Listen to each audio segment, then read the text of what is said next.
Seorang pemuda yang sering melakukan perbuatan maksiat dan dosa. Sangat banyak perbuatan dosa yang telah ia lakukan hingga ia tidak pernah berpikir dua kali untuk melakukannya. Ia pengguna narkoba dan melakukan perbuatan keji lainnya. Bahkan ia pernah memukul kedua orang tuanya. Ketika ia tidak mungkin bersama dengan keluarganya, mereka membuatkan satu kamar khusus untuknya di lantai atas. Ia hidup sendirian. Pada satu hari, 4 orang keluarga yang soleh sepakat ingin menemuinya. Mereka ingin memberikan nasihat kepadanya. Mereka naik ke kamarnya. Mereka dapati ia sedang mabuk kehilangan akal. Mereka duduk bersamanya. Mereka berusaha untuk berbicara dengannya. Akan tetapi ia tidak merasakan kehadiran mereka. Mereka duduk bersamanya hingga ia sadar. Kemudian mereka mengingatkannya akan rahmat Allah, surga dan neraka. Tiba-tiba ia menangis. Ia berkata, "Demi Allah, saya tidak pernah mendengar ucapan seperti ini sebelumnya. Saya ingin ikut bersama kamu." Mereka pergi membawanya. Mereka pergi keluar kota tempat ia tinggal. Mereka berhenti di sebuah masjid. Pemuda itu bersama-sama dengan mereka. Ia menyatakan tobatnya. Akan tetapi ia tetap merasakan akibat narkoba hingga pada waktu malam ia menjerit sambil berkata, "Ikatlah saya dengan tali. Saya khawatir saya akan keluar mencari narkoba."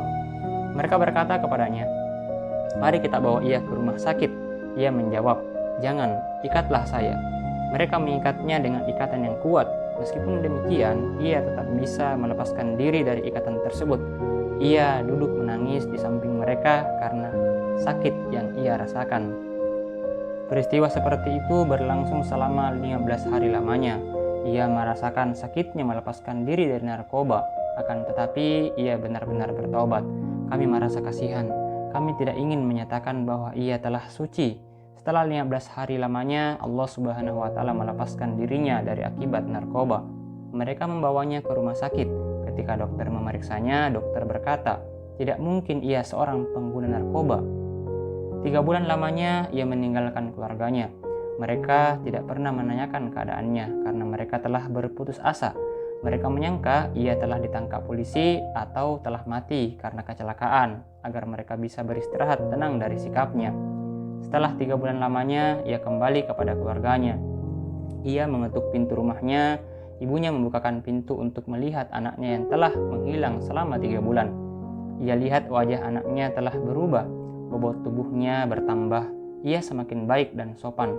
Ia datang untuk menghadap, memeluk, dan mencium ibunya. Ia meminta maaf. Ibunya berkata, "Aku telah memaafkanmu, wahai anakku." Ia berkata, "Wahai ibu, aku ingin makan masakanmu." Ibunya pun membuatkan makanan.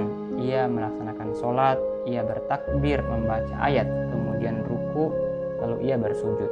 Ibunya datang membawa makanan untuk melihat anaknya. Ia dapati anaknya sedang bersujud. Ia menangis karena gembira anaknya telah mendapatkan hidayah. Akan tetapi anaknya bersujud sangat lama. Ibunya memanggil, akan tetapi ia tidak menyahut. Ibunya menggerakkan tubuhnya, ternyata ia telah wafat dalam keadaan bersujud. Para tetangga masuk ke rumah, para keluarga masuk untuk melihatnya yang dulu sangat jahat. Sekarang ia wafat dalam keadaan sujud. Mereka memeriksa kantongnya, mereka mengeluarkan kertas. Di kertas itu ada wasiat. Tahukah Anda apa pesannya? Wasiat itu adalah, jika ia meninggal dunia, ibunya lah yang menyiapkan kain kafannya. Yang membawa jenazahnya adalah para pemuda yang ia kenal sebelum bertaubat, agar mereka bertaubat kepada Allah, dan yang menguburkannya adalah ayahnya. Sekian kisah kali ini. Kisah ini dikutip dari kitab Saatan-Saatan karya Syekh Mahmud Al-Misri. Sampai jumpa dalam kisah berikutnya.